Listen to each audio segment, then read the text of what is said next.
Welcome to the Contextual Intelligence Podcast. I'm your host, Dr. Matthew Kutz, an award-winning author of the book Contextual Intelligence, How Thinking in 3D Can Help Resolve Complexity, Uncertainty, and Ambiguity. This is our inaugural episode, and I'm really excited you decided to join us today for this exciting look into something that's been a passion of mine for over 2 decades now, and that's the exploration and understanding of contextual intelligence and how applying contextual intelligence can lead to navigating uncertainty and high performance in the workplace and in life.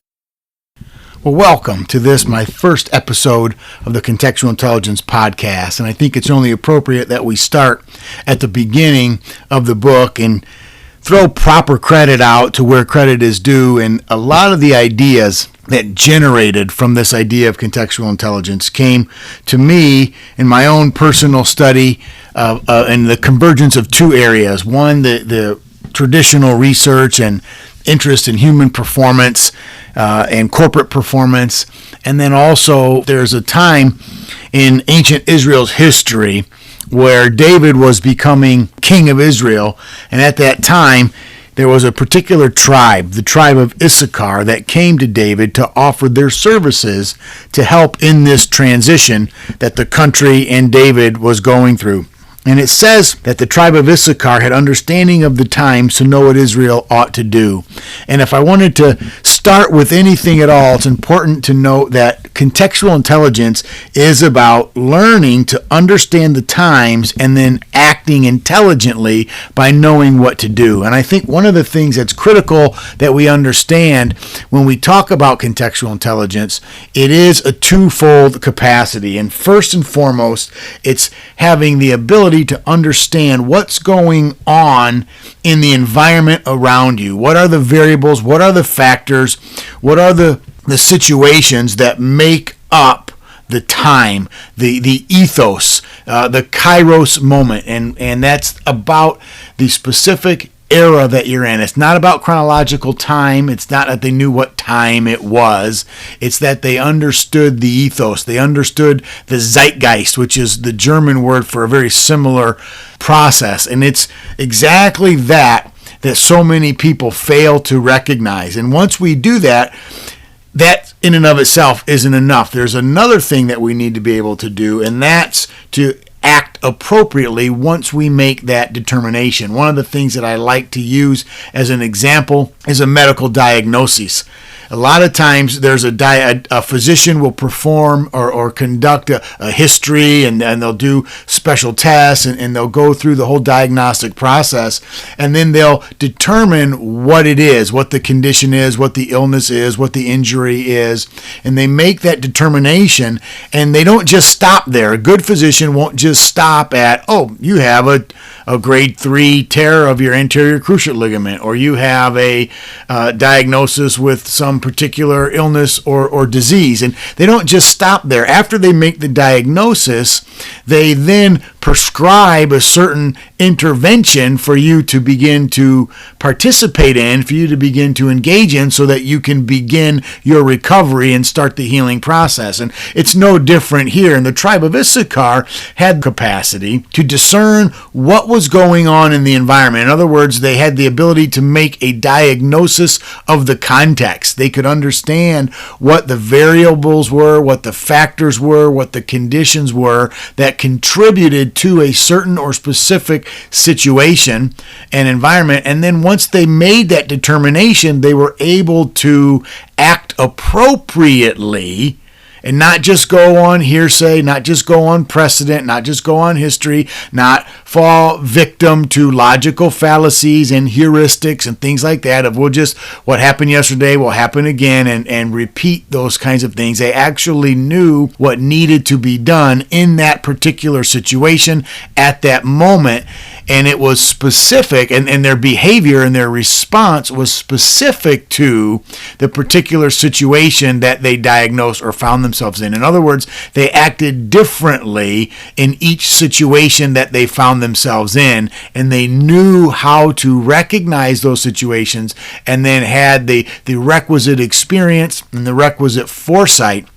to be able to act appropriately once they made a determination of what was going on around them. And if we want to tie that into corporate performance or just the quality of life that we live, it's critical that we understand so much of what we do relative to performing well, living life well, succeeding in our relationships, succeeding in our careers, succeeding as a parent, as a friend, whatever it might be, is dependent upon those two things as well. Being able to discern and understand and recognize what are the variables, what are the factors that are currently affecting life right now in this real moment, in this moment of time, in the present.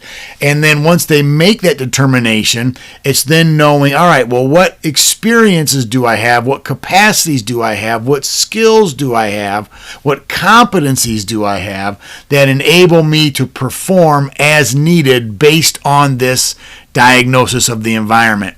And a lot of times what happens is people fail in their attempt to exercise the appropriate behavior because of they either misdiagnosed the environment and they didn't know the time they were in accurately, or they didn't have the requisite tools or the requisite skills to behave according to what the situation demanded. And that's a major failure, but fortunately for us, it's something that can be taught and something that can be learned. This is what contextual intelligence is about. Contextual intelligence is about learning the skills, learning the thinking rules, and the thinking process behind being able to recognize what's going on in real time around us, identifying the variables that are affecting the situations that we find ourselves in. And then once we do that, we're able then to pull from the requisite experiences and even create new capacities, or what that creation of new capacity, some people call meta skills. In other words, we put to use meta skills and we begin to behave in a way that we maybe have never behaved before or didn't even know we had the capacity to do. But once we do that, we find that we are able to perform well in a particular environment.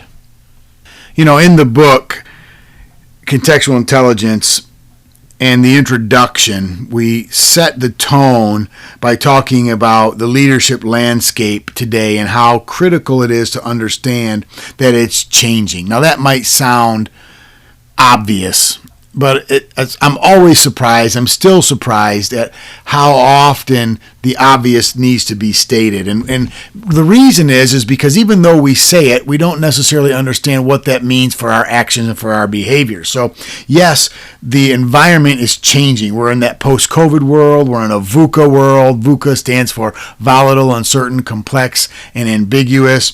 We're in a turbulent world. We're in an uncertain world. You know, all the kinds of things that are going on around us. And that's almost become cliche. And the risk and danger of the clichéness of that, if I can use that made up phrase, is that we take it for granted and that we don't really pay attention to what's going on. And we just say it and we don't recognize the consequences of the reality of that. And the fact is, the reality of the pace of change and the complexity that we find ourselves in really means that we have to rethink leadership and we have to rethink performance. So often we say these things like life is changing, life's hard, life's complex, etc. We're living in chaotic times, unprecedented times, whatever it might be. And then we just leave it there and we fail to go to the next stage in that process and recognize, well, if indeed that is true, that means that I must begin to think differently, behave differently, and acquire and pull on new skills to be able to perform in this new environment. And it reminds me of something that Alvin Toffler said in his 1970 book, Future Shock. And again, this is a paraphrase. He didn't actually say it this way, but it's attributed to him saying this way. And he says that the illiterate of the 21st century won't be those who can't read or write, but those who are unwilling to learn, unlearn, and relearn. And man, did he prove to be right in that. So much of saying things like, well, life is hard, we're in turbulent times, VUCA, all those things we just talked about, and then failing to respond to them by unlearning and relearning is the new illiteracy. And so often, so many people aren't able to cope with the environment that they're in. They're not able to interact and provide value to the people around them, to the teams they're a part of, to the relationships that they're in, because they won't unlearn and relearn. They are, in fact, acting as if they're the new kind of illiterate that Alvin Toffler was talking about. And it's critical that we understand, if we want to be successful in the marketplace today, if we want to be successful in the relationships that we're engaging in today, if we want to be successful in being able to innovate and create new ideas and create new opportunities for ourselves and for the people around us and the people we work with and the people we love, we have to be able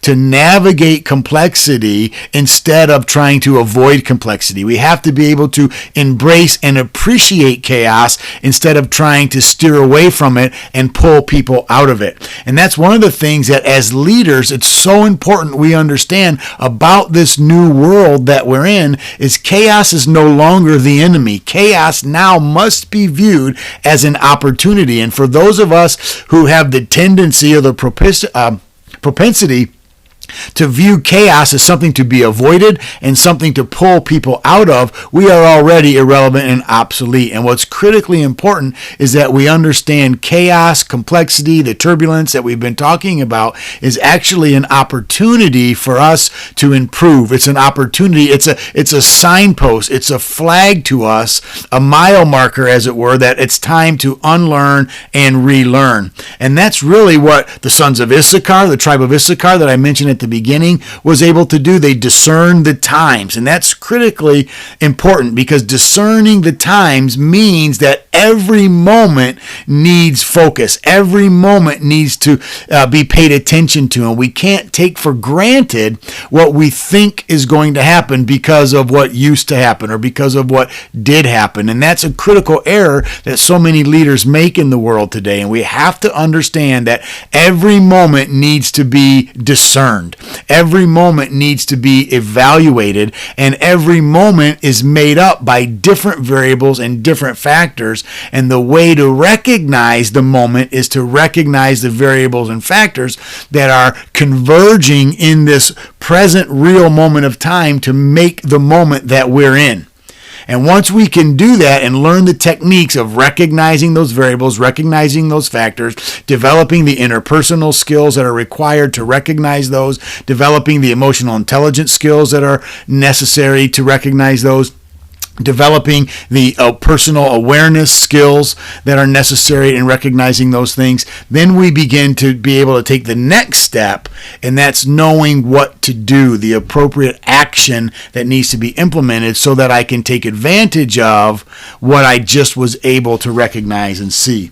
And anyways, the introduction talks about how critical it is that we understand the key performance indicators are in fact a moving target. And for years, for decades, people, employees, staff, we ourselves as employees would complain about the metrics of the moving target and how success is a moving target, and we would get upset with our managers and our supervisors and our bosses when they would present something to us, a target, a goal, a needed outcome or something like that, and they would move and shift the target on us. The metric of success shifted as we began to engage in whatever we thought was needed to remedy whatever goal we were after or problem we were trying to solve. The reality is there's a moving target. The target is always moving, and this new world that we're in, this new normal that we're in, we have to recognize that the moving target is the norm, and the moving target is an opportunity to innovate, to create, to excel. And the leader and the successful leader in this time frame understands the moving target reality and begins to develop the skills that are necessary to meet metrics and to generate outcomes in a moving target reality. And that's really, really important for us to understand. So that's a critical piece when we talk about the idea of contextual intelligence. The other thing that I wanted to just mention from the introduction about contextual intelligence is, as dramatic changes occur right before our eyes, and we know that that's happening, it's important to remember that these three key factors will help us identify and navigate and cope with those moving targets. One, that the evolving leadership landscape. So the modern leadership landscape is not only complex, but it's more complex than we even realize. And that constant change due to all kinds of things, the gig economy, shifting demographics, globalization, and all the things that are going with technology and all those things mean that traditional leadership approaches have to be changed and have to be challenged. If we fail to do that, we will always struggle to adapt, and we will always struggle with irrelevance and even perhaps being obsolete. So we have to understand that leadership landscape is always evolving. In fact, evolving probably isn't even the right term. It's actually emergent. There's things erupting all of the time that seem to or appear to come out of nowhere, but actually if you take a step back and look for a minute, you'll recognize that they were in fact predictable. The second thing is the incredible need for contextual intelligence because of this reality. To succeed in this dynamic world, leaders must develop contextual intelligence, which again helps us understand and adapt to the unpredictable, the nonlinear,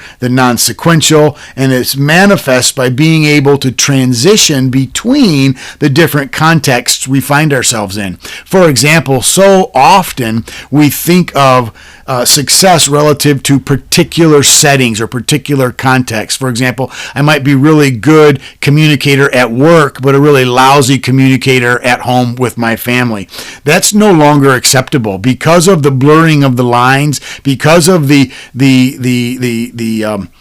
how difficult it is to maintain sacred space anymore, and the life bleeds over into work bleeds over into life, and to the fact that we have virtual office now, telecommuting, all the things that are going on. The boundaries that once existed, or at least tried to exist, aren't there anymore, and if they are there, they're incredibly fuzzy. And because of that, there's a new skill emerging that every leader has to be able to demonstrate effectively, and that's the ease and quick transition between contexts. And then finally, the third piece is the mental adaptation and innovation that's required. Successful leaders must be willing to adapt and innovate. This is an expectation. Now, it is just the reality of the way things are. If we are stuck with our old paradigms, our old mindsets, our old models, we will not be able to adapt and be resilient and be agile, or even, I'll go so far as say, even learn, and which is critical. Remember we need to learn, unlearn, and relearn, and if that process can't even start if we can't learn. And if we're not willing to be adaptive and innovation in our thinking, then that process is lost from the beginning. So it's critical to understand that we have to learn to learn.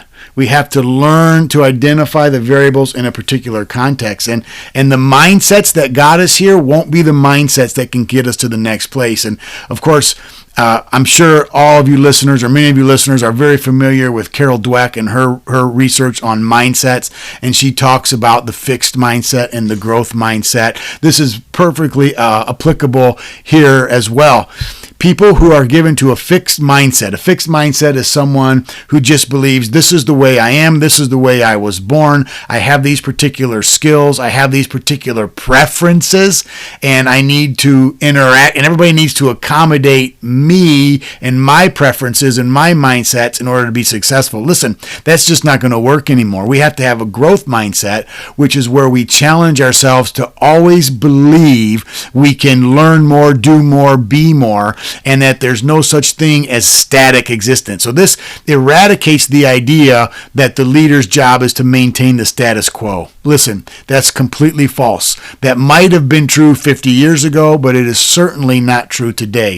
If you are trying to maintain the status quo, whether you're a leader or just in your own personal life, just trying to keep things as they are, you're already behind, and you're going to find your life to be incredibly frustrating, and you're going to find that few people, if anybody, are going to be willing to follow you. We have to be willing to jettison the idea of status quo and embrace the idea of that I need to continue to agitate or perturbate or change or disrupt the things around me. And that's really what a leader does today. They actually help people get comfortable with chaos. They help people get comfortable with disruption. They help people get comfortable with those moving targets we talked about. And that's what leadership success is today. And that's what contextual intelligence is ultimately about. It's about learning to be able to do that yourself for yourself.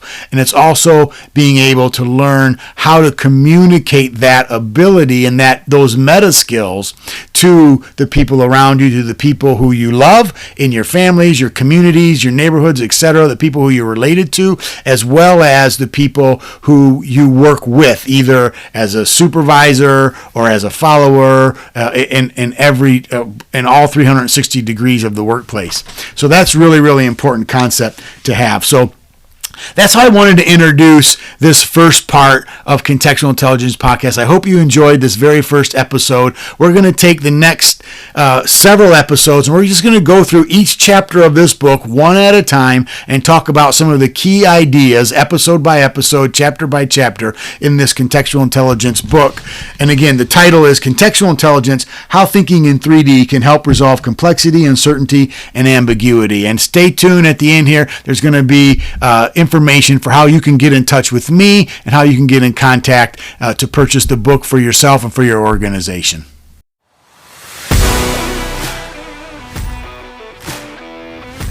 Thanks so much for sticking around. If you'd like information on how to get my book, the best place is to go to my website, www.matthewkutz.com. That's www.matthewkutz.com.